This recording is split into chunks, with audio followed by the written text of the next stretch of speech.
In our last video, we talked about how India made Narendra Modi a god, the larger-than-life leader, the 56-inch chest, the man with the flowing beard.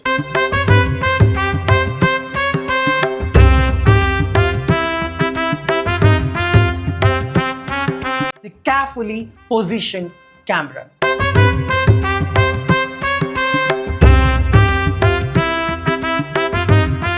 The slow motion walk down the red carpet.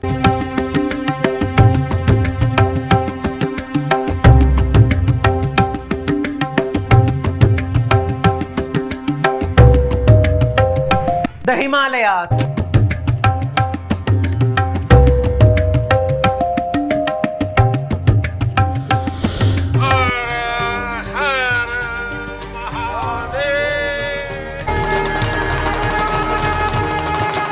Modi the yogi, Modi the monk, Modi the tapasvi, Modi the non-biological entity. परमात्मा ने मुझे भेजा है. Modi the visionary, Modi the Vishwaguru, Modi the Chaiwala, Modi the Chowkidar, Modi the protector, Modi the provider, Modi the performer, Modi the phenomenon, Modi the man of the masses, Modi the man of the moment, Modi the man with the mission, Modi the man with the vision, Modi the man with the solution. Modi hai to mumkin hai. Modi है तो मुमकिन है.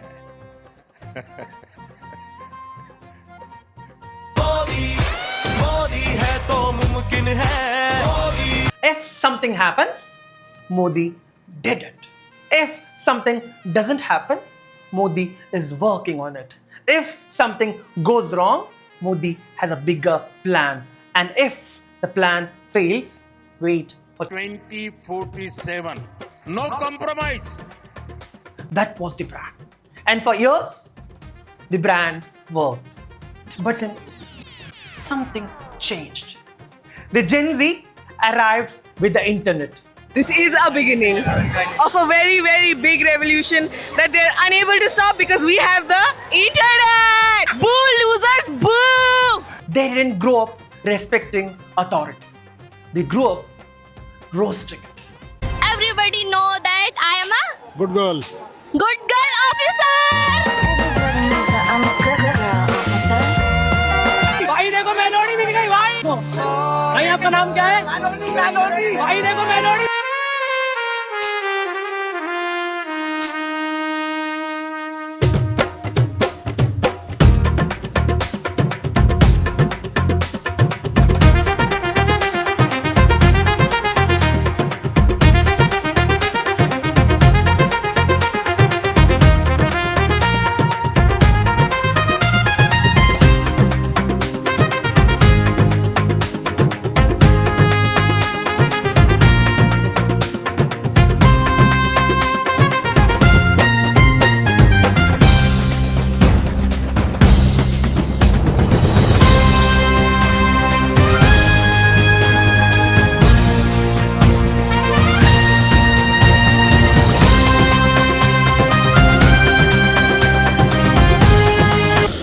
The BJP has encountered an unusual problem. For a decade, fear was the currency of the state. Fear of the government, fear of the police, fear of being called anti-national, fear of being called a traitor, fear of being called a Congress ka chamcha. But fear only works if the audience agrees to be scared. And Gen Z and Gen Alpha, they simply refused the transaction. They looked at the 56-inch chest and burst out laughing. Hi friends, आज तो मन करता है बस आपसे ही बातें करूं. Friends, मैं जानता हूं कि पेपर लीक ये कोई मामूली विषय नहीं है. Everything is fine.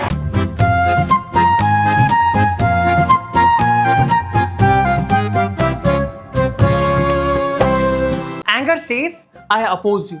Laughter says, I don't take you seriously. Welcome to Pappu-isation 2.0.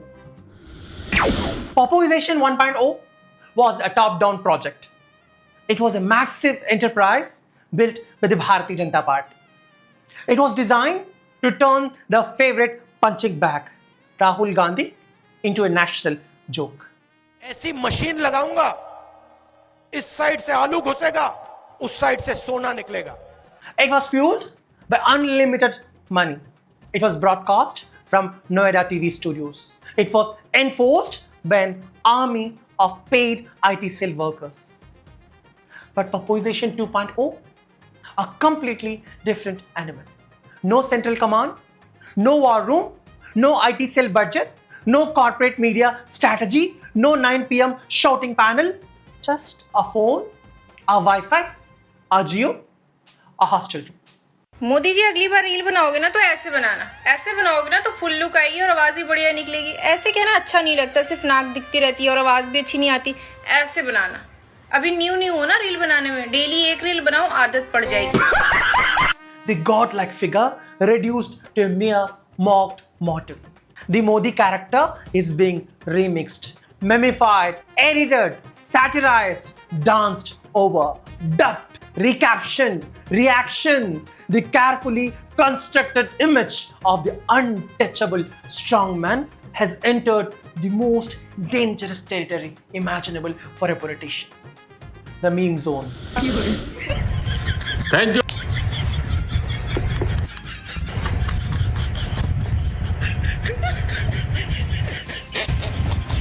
Thank you, friends.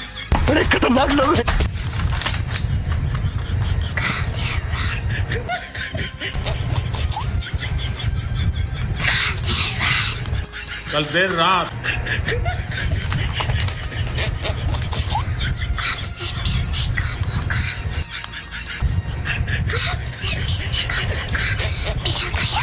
आपसे मिलने का मौका मिल गया.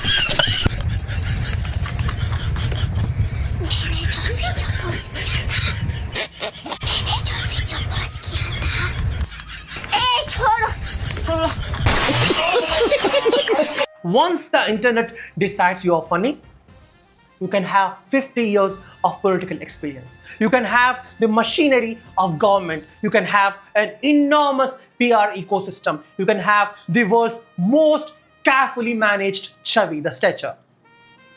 No matter what, you are funny. Good morning, Modi. Mitro. Friends.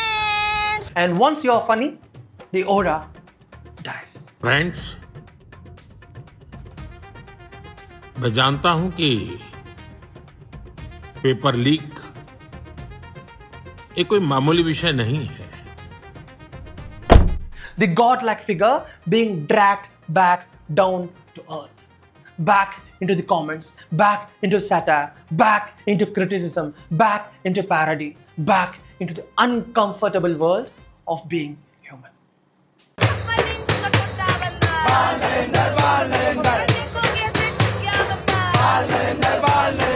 And this brings us to an unavoidable question. Suppose the BJP realizes that the political environment is changing. Suppose it realizes that younger Indians don't respond to politics exactly the way their parents did. What does it do? It needs to adapt. And adaptation is where ideology becomes interesting. Because the BJP isn't simply an election machine. It is an ideology-driven political movement. And ideology is incredibly powerful until reality changes. Then ideology can become a suitcase you refuse to put down. You keep carrying it.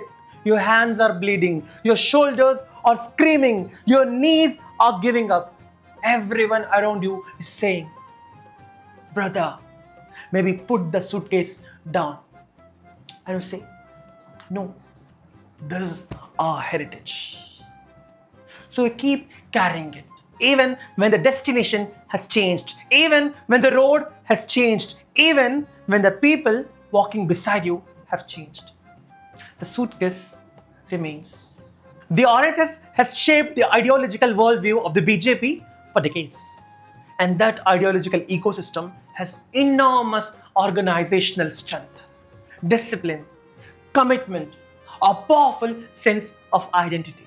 But ideological strength can also create ideological rigidity.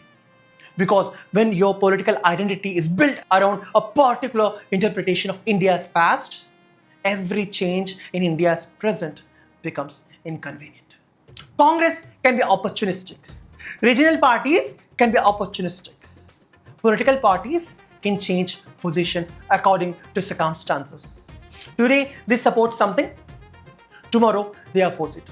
Day after tomorrow, they form a committee to explain why they were right both times. That is politics. But an ideology-driven organization has a different problem. It cannot easily abandon its ideological foundations because those foundations are also the reason its supporters believe in it. The same thing that gives the BJP its strength can become its weakness. The anchor can become the chain. The foundation can become the ceiling. The ideology can become the millstone. The thing that once gave you direction can eventually prevent you from changing direction. And that is the irony. For decades, the BJP was extremely good at telling India what India should become, what India should believe, what India should remember, what India should fear, what India should be proud of. But now, India's younger generation is asking a rather inconvenient question. What if we don't want to become the India you imagined? What if we don't want to spend our entire lives looking backward? What if we don't want every problem explained through the glorious past? What if we want to travel? We want to create. We want to build businesses. We want to fall in love. We want to argue. We want to question. We want to laugh. And occasionally, we want to make a meme about the Prime Minister. अगर राष्ट्रीय पक्षी मोर है तो राष्ट्रीय चोर कौन है?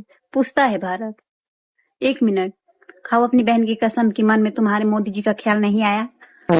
इतना पूरा सोचते हो उनके बारे में।